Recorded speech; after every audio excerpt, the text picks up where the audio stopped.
Like a Hellcat.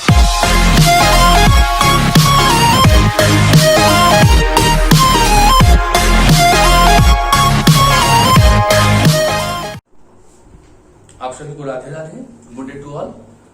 In episode 1 of work, energy and power, we have discussed about work, different types of works, etc.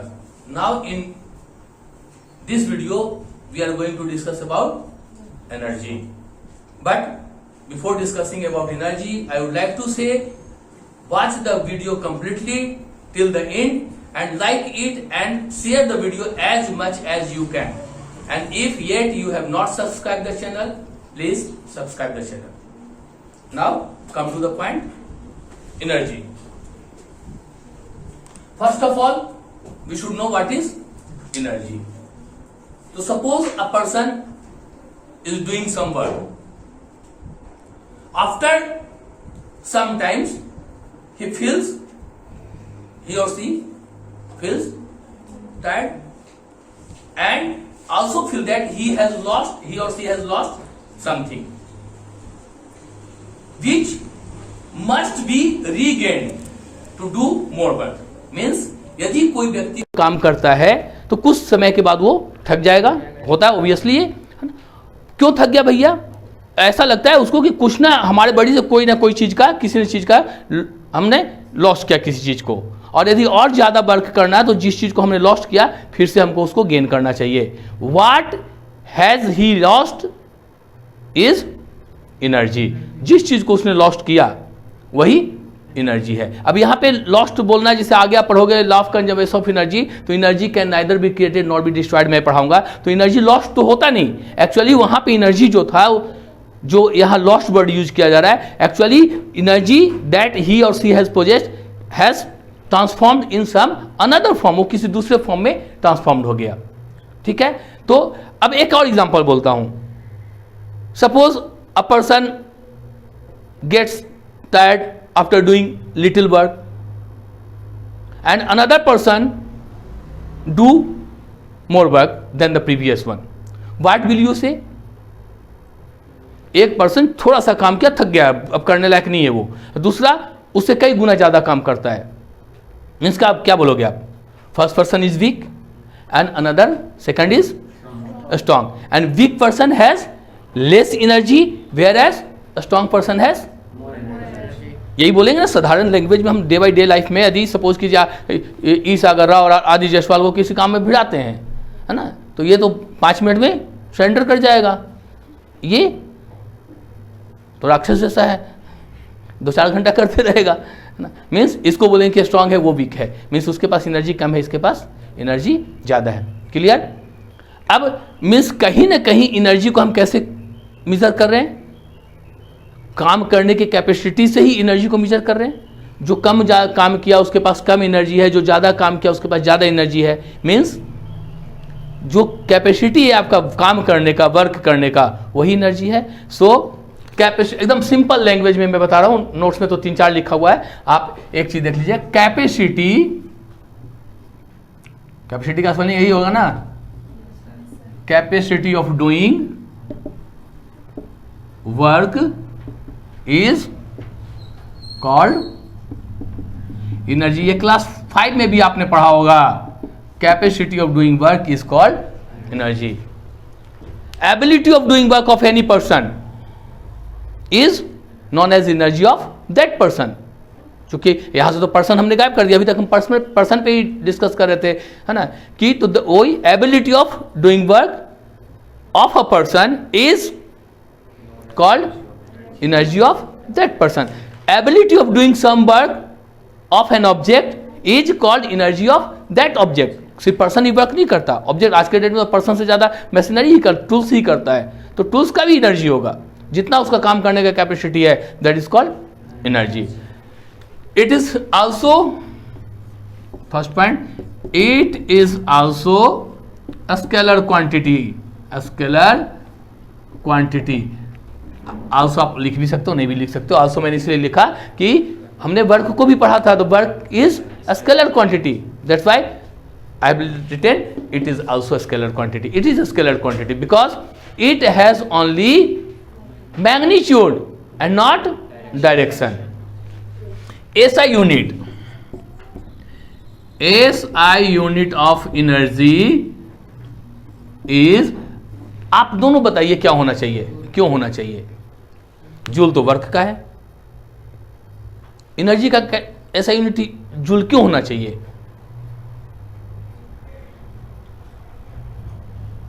यहां देखिए, यहां से मिल जाएगा answer.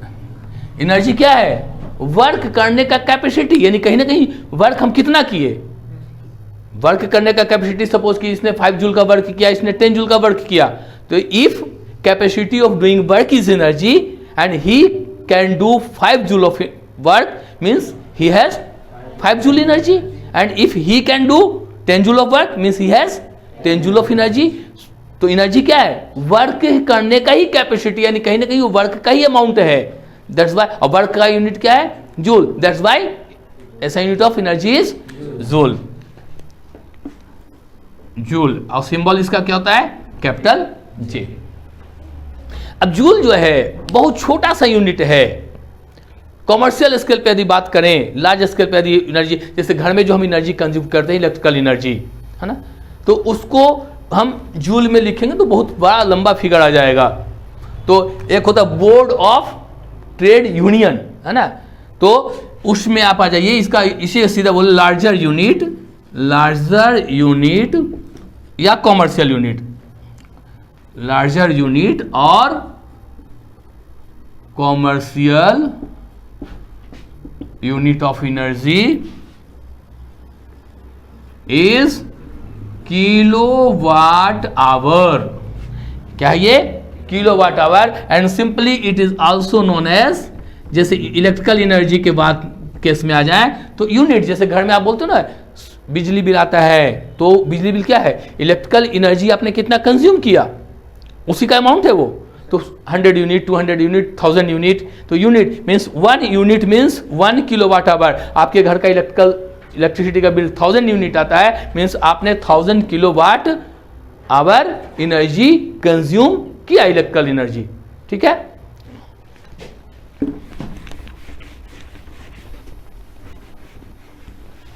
चलिए अभी हमने देखा 1 किलोवाट आवर। 1 किलोवाट आवर यदि आपको डिफाइन करने कोई बोले तो हाउ कैन यू डिफाइन? आप लोग को तो डिफाइन करना चाहिए।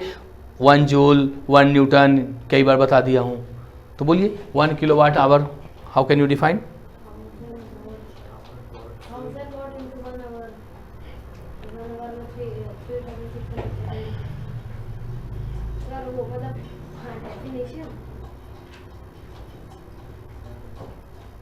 Kilowatt hour is that amount of electrical energy which is consumed by an electrical appliances in 1 hour having power of 1 kilowatt hour. 1000 watt.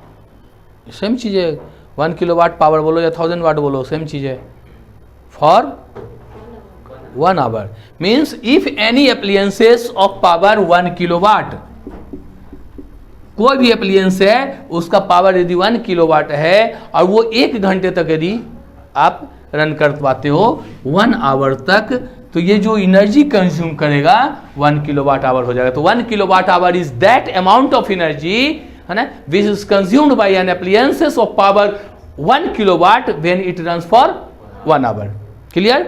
1 kilowatt hour is that amount of energy, है ना, which is consumed by an appliance, है ना, of power 1 kilowatt और 1000 वाट, you में से 1 kilowatt equal to 1000 वाट, है ना, तो of power 1 kilowatt for 1 hour. 1 kilowatt power का कोई अप्लायंस, है ना, यदि 1 घंटे तक चलता है तो जितना एनर्जी वो कंज्यूम करेगा उस अमाउंट को हम 1 किलोवाट आवर बोलेंगे। कोई प्रॉब्लम?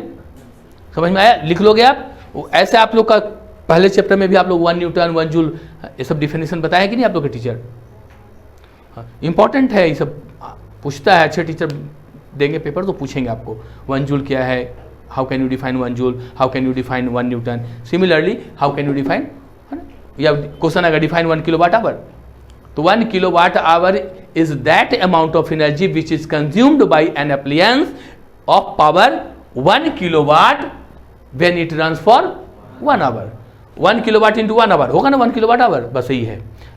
कोई प्रॉब्लम? अब इसी में देखिए 1 किलोवाट आवर को हम, चूंकि किलोवाट आवर भी आपका एनर्जी का यूनिट है और जूल भी एनर्जी का यूनिट है, तो इसको हम चेंज करते हैं कि 1 किलोवाट आवर इक्वल टू कितना जूल होगा।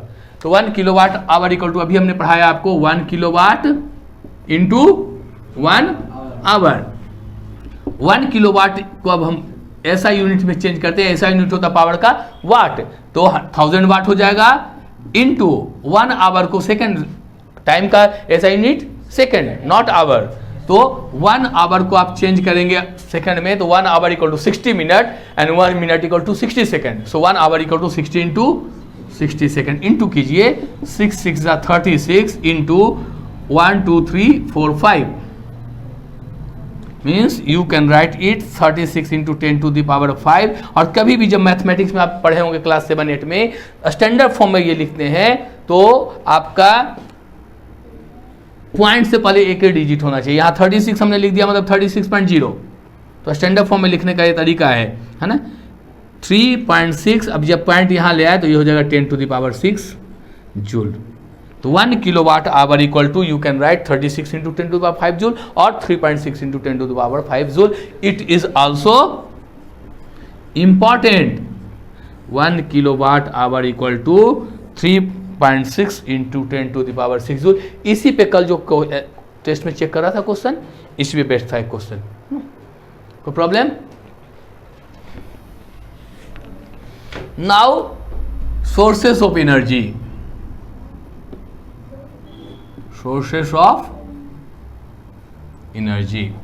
Source of energy means from where we can obtain energy, and the major source of energy is major and free of cost of free, free of cost, free of cost कौन सा?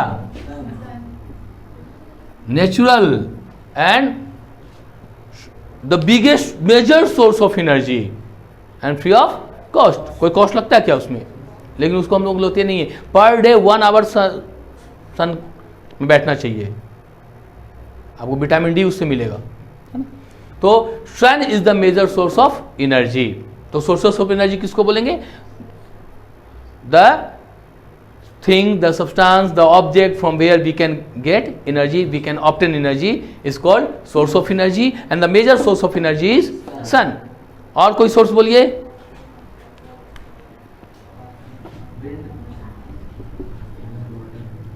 Nucleus, atomic energy, atom बोल सकते हो, atom भी source होगा, atom में nucleus होगा, हाँ, और न्यूक्लियस हम एनर्जी ऑब्टेन करते हैं। अभी यूक्रेन और रशिया का हो रहा है वार, चल रहा है, एटम बम पटक देंगे, एटम बम यूज कर देगा। एटम बम क्या है?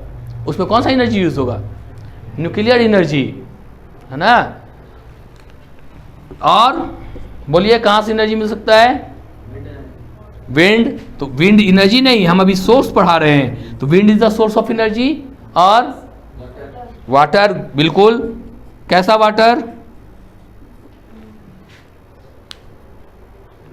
विच type of water is source of energy? Either flowing water or water at higher altitude. जैसे आप देखते हो डैम बना करके वाटर को हम स्टोर करते हैं, वहां से जब वो फॉल करता है, तो जब वो वाटर को हम स्टोर किए, जैसे जैसे हाइट बढ़ा उसमें पोटेंशियल एनर्जी आया, और जब वहां से उसको हम फ्लो करवाएंगे तो वो पोटेंशियल एनर्जी कन्वर्ट होगा काइनेटिक एनर्जी में, है ना। तो फ्लोइंग वाटर में तो काइनेटिक एनर्जी है, वाटर को हमने स्टोर कर लिया तो उसमें पोटेंशियल एनर्जी आ गया। वही वो वाटर जो फ्लो कर रहा था, अब हमने उसको रोक दिया तो काइनेटिक धीरे धीरे उसका हाइट बढ़ेगा, तो जो काइनेटिक एनर्जी था वो किस में कन्वर्ट हो गया? पोटेंशियल एनर्जी में। अब फिर जब हमको ज़रूरत होगा जैसे इलेक्ट्रिसिटी प्रोड्यूस करने के लिए हम, तो उस पोटेंशियल एनर्जी को यूज़ करेंगे काइनेटिक एनर्जी में, वो टरबाइन रोटेट करवाने के लिए।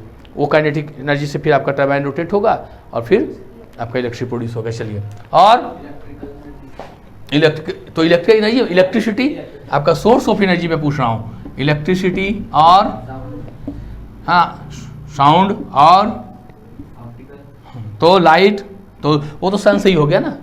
और बताइए केमिकल रिएक्शन सोर्स है एनर्जी का, एटसेट्रा। तो these are the source of, जहाँ जहाँ से आप एनर्जी ऑब्टेन कर सकते हो। सोचिए, है ना, कभी भी साइंस में आपको बहुत सारे ऐसे ऑप्शन आएंगे, कई क्वेश्चन ऐसा होता है जो एकदम बिल्कुल बाउंडेड है कि उसका आंसर एक ही होगा। कुछ ऐसे क्वेश्चन उसका इन्फिनाइट आंसर हो सकता है। यदि मैं पूछूं what is the example of common noun, तो क्या एक ही एग्जांपल होगा? इन्फिनाइट एग्जांपल्स हैं, तो चलिए इसको आप सोचिए और आगे और 2-4 सोर्स लिख के लाइएगा। और कुछ एक आठो बताइए सोच के भी। मैग्नेट हो सकता है क्या? तो बस बैठे रहते हैं, सोचिए मैग्नेट। हाँ बिल्कुल, है ना। हीट कहाँ से मिलेगा? सन से और फ्यूल से, है ना। चलिए सोर्सेस ऑफ एनर्जी हो गया। अब हम आते हैं पढ़ा, वहीं से आपका डिफरेंट फॉर्म हो जाएगा। Forms of energy, forms of energy क्या क्या फॉर्म हो सकता है? सबसे पहले सोलर एनर्जी, सन से जो हमने पाया सोलर एनर्जी। नेक्स्ट मैकेनिकल ही चला जा, सीधा मैकेनिकल ही आ जाते हैं। मैकेनिकल एनर्जी, और बोल थर्मल एनर्जी। थर्मल एनर्जी यानी थर्मल वर्ड हुआ हीट एनर्जी, है ना। थर्मल एनर्जी यानी हीट एनर्जी। विंड एनर्जी और ऑप्टिकल एनर्जी। ऑप्टिकल एनर्जी मतलब आप लोग समझ रहे हो क्या? ऑप्टिकल एनर्जी मतलब ऑप्टिकल वर्ड यूज होता है लाइट के लिए, लाइट एनर्जी। और एकॉस्टिकल एनर्जी। एकॉस्टिकल एनर्जी मतलब समझ में आया आप लोग को बेटा? Sound energy. और मैग्नेटिक एनर्जी, इसको रब कर दें। केमिकल एनर्जी और मैग्नेटिक एनर्जी और hydro energy. Hydro energy means आप लोग को समझ में आया एनर्जी ऑब्टेन फ्रॉम वाटर, है ना। और एटॉमिक एनर्जी यानी न्यूक्लियर एनर्जी इट्सेट्रा, है ना। कितना इसमें करते रहे। तो there are so many forms of energy and these forms are that, ठीक है।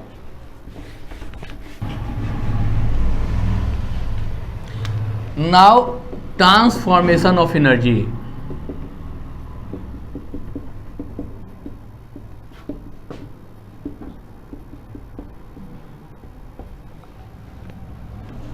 As the word suggests, transformation means transferring one form into another. So transformation of energy means one form of energy is transformed, is converted into some another form. This conversion of one form of energy into another is known as transformation of energy. Clear? One form of energy is converted into some another form. This is called transformation of energy. As for example, जैसे during photosynthesis, है ना। अब लिखूं time लगेगा, चलिए। In photosynthesis, in photosynthesis क्या होता है? Light energy converted into chemical energy. Light energy को यूज करता है प्लांट, लाइट को यूज करता है सनलाइट, और फूड बनाता है ग्लूकोज। तो ग्लूकोज क्या है? केमिकल है। मीन्स वहां पे आपका सोलर एनर्जी, है ना, किसमें चेंज हुआ? केमिकल एनर्जी में। यहाँ पे लाइट एनर्जी पे आप सोलर एनर्जी भी लिख सकते हो, ठीक है। सोलर एनर्जी से दोनों मिलता है, लाइट और हीट दोनों, है ना। उसने लाइट को यूज किया। और कोई एग्जांपल बताइए। जैसे आप माचिस जलाते हैं, तो माचिस जलाए मैच स्टिक, तो ये क्या है? कौन सा एनर्जी है? Kinetic energy. ये जो आप माचिस का काड़ी ऐसे रगड़ते, ये काइनेटिक एनर्जी है ना आपका।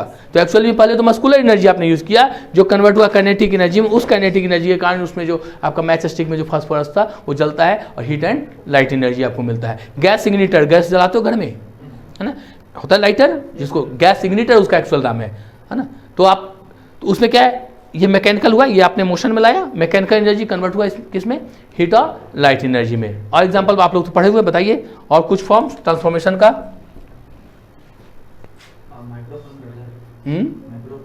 माइक्रोफोन में sound energy into electrical energy. और आपका लाइटनिंग ऑफ बल्ब में electrical energy into light and heat energy. और आप लोग भी एक दो बोलिए तो सोचिए, बहुत सारे फॉर्म्स हैं। साइकिल चलाते हैं आप, muscular energy into kinetic energy, kinetic energy. और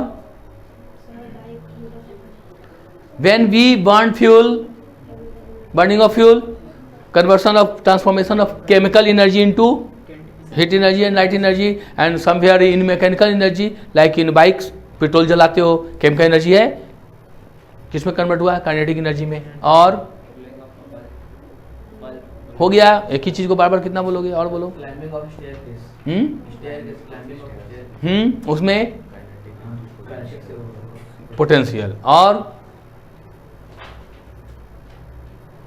फ्लोइंग ऑफ वाटर, यदि या dropping of water from certain height, potential into kinetic.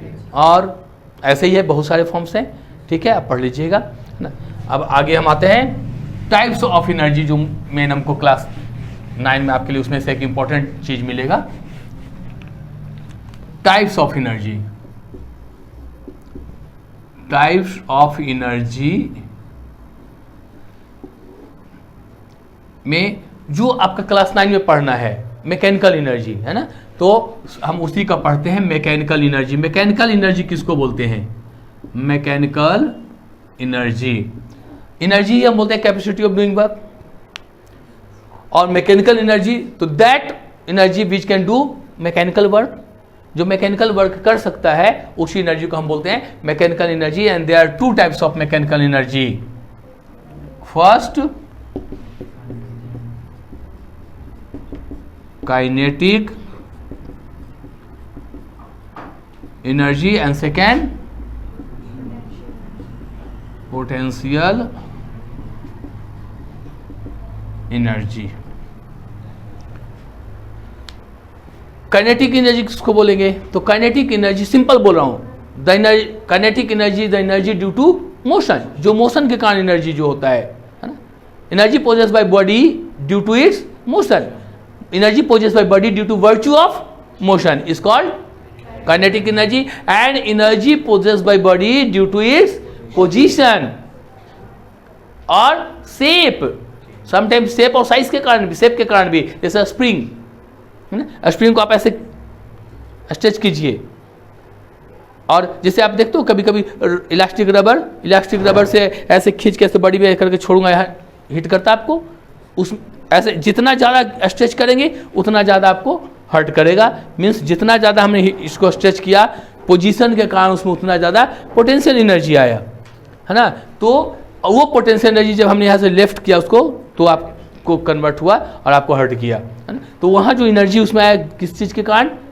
Position के कारण। एक छोटा सा स्टोन लेते हैं, उसको हम 1 मीटर के हाइट से आपके सर पे गिराते हैं, समझ लीजिए कितना चोट लगेगा, इमेजिन कीजिए, ठीक है। उसी स्टोन को 10 मीटर के हाइट से छोड़ते हैं, आपके सर पे गिरता है, कम लगेगा चोट? ज्यादा लगेगा। क्यों? स्टोन तो उतना ही है, सेम लगना चाहिए था। इतना ही बड़ा स्टोन है, एक बार हमने 1 मीटर के हाइट से इसके सर पे छोड़ा, एक बार 10 मीटर के हाइट से, एक बार 100 मीटर के हाइट से, तो किसमें फोर्स ज्यादा लग रहा है? स्टोन में कौन फोर्स लगा रहा है? हम तो चुपचाप 100 मीटर से वो छोड़ दिए, फोर्स कहाँ लगा है? 100 मीटर ले जाने के लिए या तो हमने या किसी ने भी फोर्स तो लगाया ही होगा, वर्क किया होगा। तो एक चीज और आपको बता दूं, work and energy are interchangeable. Actually when any person does work, this work is stored in the form of energy in that object.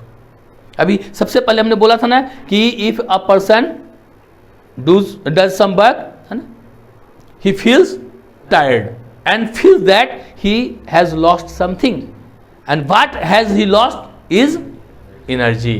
तो वो एनर्जी गया कहाँ? एनर्जी तो हमने पहले बोला, energy can neither be created not be destroyed. तो जब हम वर्क करते हैं तो हमारा एनर्जी हमारे बॉडी से निकलेगा, और जिस ऑब्जेक्ट पे हम वर्क कर रहे हैं उस ऑब्जेक्ट में वो एनर्जी स्टोर्ड होगा। Means the person who is doing work will lose energy and that energy is stored on the object in the object upon which work has been done. जिस पे work किया गया उस object पे वो energy store हो जाएगा। तो उसी तरह से सिमिलरली एज स्टोन को हमने 1 मीटर तक लाया, तो 1 मीटर तक लाने में हमने वर्क कितना किया, कम, और 100 मीटर तक ले जाने में किसमें ज़्यादा वर्क किया, 100 मीटर, तो डेफिनेटली उसमें ज़्यादा एनर्जी स्टोर हो गया। अब उसमें 100 मीटर हाइट के कारण उसमें पोटेंशियल एनर्जी 1 मीटर वाले के कंपेरिजन में ज़्यादा हो गया, और जब वहाँ से हम ड्रॉप करवाएंगे तो उसमें ज़्यादा पोटेंशियल एनर्जी है, तो पूरा का पूरा एनर्जी कन्वर्ट होगा, इसको हर्ट करेगा। 1 मीटर से करेंगे तो कम पोटेंशियल एनर्जी था उसमें। तो energy possessed by body due to its position, not only height. Spring को खींच दिए, स्ट्रेच कर दिए, रबड़ को, तो चेंज इन शेप के कारण भी। तो सीधा सीधा हम बोलेंगे energy possessed by body due to its virtue of position and shape called potential energy. अब काइनेटिक एनर्जी का एक आपका बहुत इंपॉर्टेंट डेरिवेशन है, उसको देख लेते हैं। अच्छा स्टार्ट नहीं किया ना। देखिए इक्वेशन है काइनेटिक एनर्जी।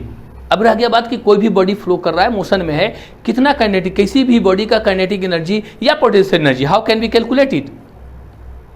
तो we can calculate the amount of kinetic energy possessed by any object by calculating the work done to bring a object in rest into motion.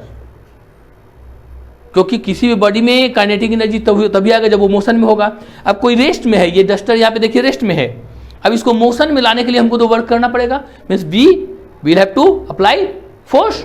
अब फोर्स जब अप्लाई करेंगे इसमें डिस्प्लेसमेंट आया, means work हुआ, है ना। तो जब हम वर्क करेंगे, है ना, तब ये मोशन में आएगा।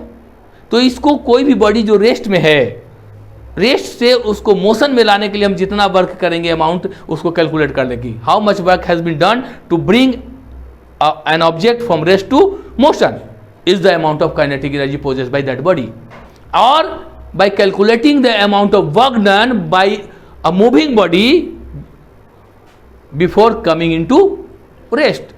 दोनों चीज, रेस्ट में है उसको मोशन में लाने के लिए जितना वर्क हमको करना पड़ेगा उसको कैलकुलेट कीजिए, वो काइनेटिक एनर्जी बताएगा। या कोई बॉडी ऑलरेडी मोशन में है, अब उसको क्या मोशन में लाएंगे, तो वो मोशन में है तो रेस्ट में आने से पहले जितना वर्क कर दे वो कैलकुलेट कीजिए, काइनेटिक एनर्जी आपका ऑब्टेन हो गया। तो काइनेटिक एनर्जी ऑब्टेन करने के लिए एक फॉर्मूला है KE = ½ mv²। इसको डिराइव करना है आपको कि जैसे आपने वो motion equation of motion v = u + at, s = ut + ½ at², v² = u² + 2s derive किया था, f = m डिराइव किया था। सिमिलरली ये बहुत इंपॉर्टेंट है ना, इसका डेरिवेशन भी इंपॉर्टेंट है और इस पे बेस्ड आपका न्यूमेरिकल्स तो इंपॉर्टेंट है ही है। तो सपोज कीजिए an object is at position A in rest, means यहाँ पे u = 0, नोट्स में सब लिखा हुआ है, अभी मैं सिर्फ बोल दे रहा हूँ, है ना। Let an object is at position A in rest position, when force F is applied on it, it starts moving with uniform acceleration A and attain velocity v and reach at position B। और यहाँ पे velocity क्या हो गया, v हो गया इसका। जब हमने उस पर फोर्स लगाया तो एक्सेलेरेशन जब प्रोड्यूस हुआ तो वेलोसिटी तो चेंज होगा। And suppose distance covered by the object from A to B is s, कोई problem, and the mass of object is m। तो आप कैसे लिखें, let an object of mass m is at position A in rest position, when force F is applied on it, it starts moving with uniform acceleration A and reaches at position B by attaining velocity v and distance covered is s। कोई problem? Now अब हम देखेंगे क्या, ये देखिए यहां हमने force लगाया, डिस्प्लेसमेंट भी हुआ, कुछ ना कुछ तो वर्क हुआ होगा। When force is applied and object displaces from its place, then it is said that work has been done। तो यहाँ पे हमने फोर्स लगाया, डिस्प्लेसमेंट हुआ, तो वर्क कुछ हुआ होगा। कितना वर्क हुआ भाई, तो वर्क का फॉर्मूला है आपका W = F × S। और F = क्या होता है, F हमको तो अब ये कैसे कैलकुलेट करेंगे, तो इसका कितना मास है या कितना एक्सेशन प्रोड्यूस हुआ, ए, तो F equal to m a पढ़े फोर्थ चैप्टर में, और S हो गया आपका, तो W इक्वल टू हो गया आपका MAS इक्वेशन 1। अब देखिए from third equation of motion, ये कई तरीके से ये आप प्रूव कर सकते हैं, इसको डिराइव कर सकते हैं। सबसे सिंपल मेथड में बता रहा हूं आपको, from third equation of motion v square equal to क्या होता है, u स्क्वायर प्लस 2as, तो हो गया आपका v square equal to u कितना है, रेस्ट में था body, initial velocity 0 plus 2as, यानी v square equal to 2as and as equal to v square upon 2। यहां तक कोई प्रॉब्लम आप लोग को, आशीष पांडे जी आपको? Now put this value of as in equation 1 by putting this value in equation 1।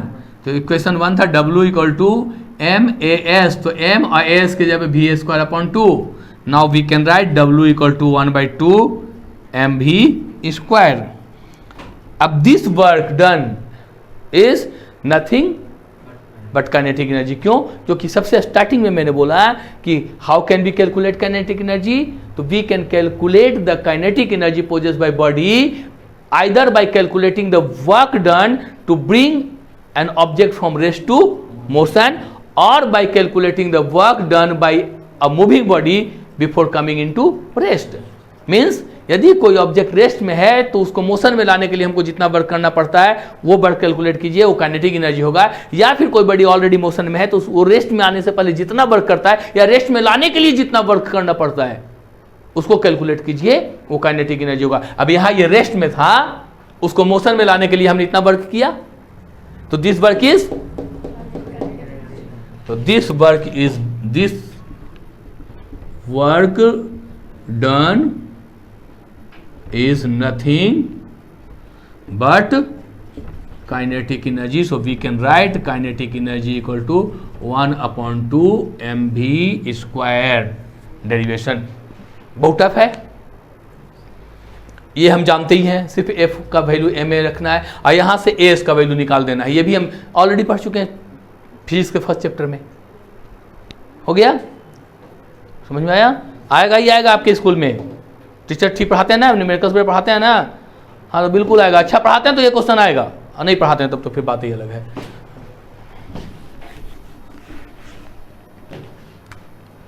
देखिए अभी हमने पढ़ा के E equal to half m v square, means यहां से आप देख सकते हो कि के ई जो है directly proportional to m mean mass of the object. Means यदि दो ऑब्जेक्ट है, अब देखिए हम मास की बात करें तो वेलोसिटी को कांस्टेंट कर दें।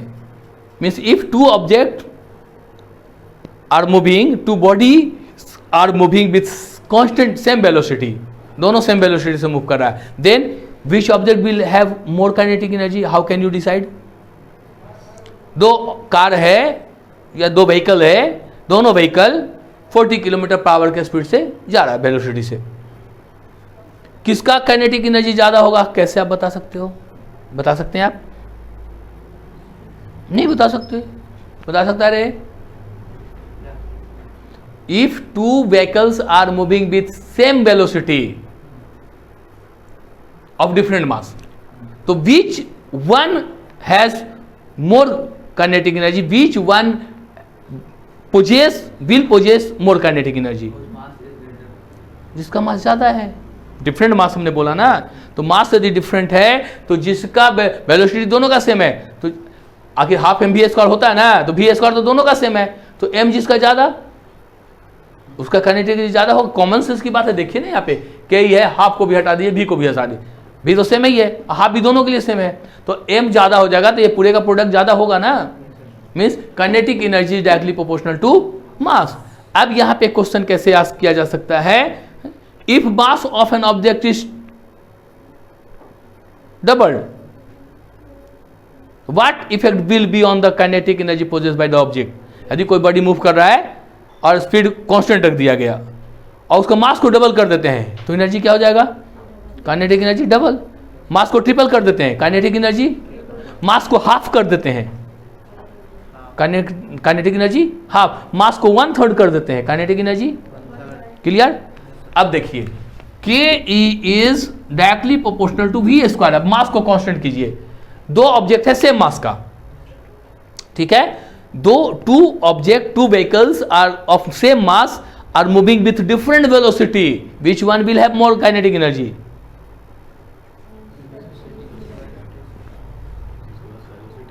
जिसका वेलोसिटी ज्यादा है, सेम चीज है ना।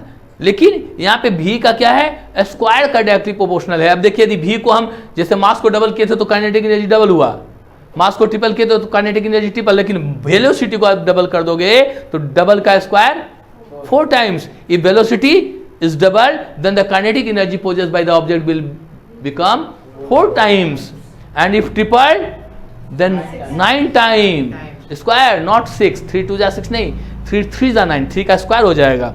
इफ इट इज हाफ्ड 1/2 का square 1/4 then kinetic energy will become 1/4। Means velocity has more effect on kinetic energy than mass. किसी भी ऑब्जेक्ट का, मूविंग बॉडी का काइनेटिक एनर्जी पे मास के कंपैरिजन में वेलोसिटी का ज्यादा इंपैक्ट है, ज्यादा इफेक्ट हो रहा है ना। तो if you want to change the kinetic energy of body तो you should change velocity as compare to mass. यदि ज्यादा इंपैक्ट आप चाहते हैं तो, है ना, कोई प्रॉब्लम? चलिए इसी में एक चीज और, ऐसे 9th में आप लोग को जनरली पूछते नहीं है कोई, लेकिन मैं बता दूं, काइनेटिक एनर्जी को मैं मोमेंटम से कोरिलेट कर दे रहा हूं यहां पे आपको। तो देखिए K E equal to half mv² है, तो के E equal to 1/2 mv² into m/m लिख सकते हैं। सेम नंबर से इंटू कर दीजिए, सेम नंबर से डिवाइड कीजिए, कोई अंतर पड़ेगा? आप यूक्लिड ज्योमेट्री पढ़े हैं ना? जो पढ़े नहीं है, पढ़े हैं? अच्छा चलिए सेम नंबर से इंटू करके फिर से उसी नंबर से डिवाइड कर देंगे, कोई डिफरेंस आएगा क्या? ऐसे m/m, mm काट दीजिए, 1 से इंटू कीजिए, कोई अंतर आएगा? डिफरेंस आएगा कोई? नहीं। मीन्स ऐसा हम कर सकते हैं। अब ये क्या हो जाएगा, के ई इक्वल टू 1/2m और ऊपर में हो जाएगा आपका into m into m square, v square तो था ही। Means K E equal to हो गया m² v² upon 2m। Means K E equal to m v का होल स्क्वायर लिख सकते हैं अपॉन 2m, और के ई इक्वल टू एम भी को क्या बोलते हैं आप लोग बताएंगे? Mass into velocity. आप लोग कौन कौन हाथ उठाइए आप लोग? मोमेंटम तो हाथ उठाना चाहिए। मोमेंटम का सिंबल रे आदित्य बनाफर P/2m, है ना। मीन्स देखिए काइनेटिक एनर्जी का to P/2m means kinetic energy is directly proportional to momentum, है ना। अब यहां पे यदि मैं बोल दूं कि if two bodies of different mass या same mass, different mass are moving with constant momentum, दो बॉडी मूव कर रहा है, सेम है मोमेंटम, उसका सेम मोमेंटम है और मास दोनों का डिफरेंट है, तो which will have more kinetic energy?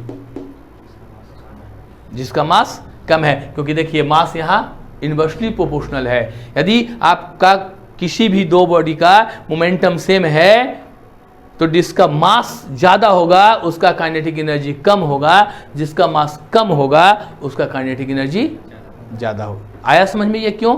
क्योंकि मास से यहां हम डिवाइड कर रहे हैं, तो ये मास m ज्यादा हो जाएगा तो कोशेंट कम आएगा ना, और मास कम होगा तो कोशेंट ज्यादा आएगा और वही काइनेटिक एनर्जी होगा, क्योंकि P तो कांस्टेंट है, सेम है, P तो चेंज है ही नहीं, डिफरेंट है ही नहीं। तो if momentum of two moving body is constant same, then the body of the heavier body will have less kinetic energy and lighter body will have more kinetic energy. ठीक है।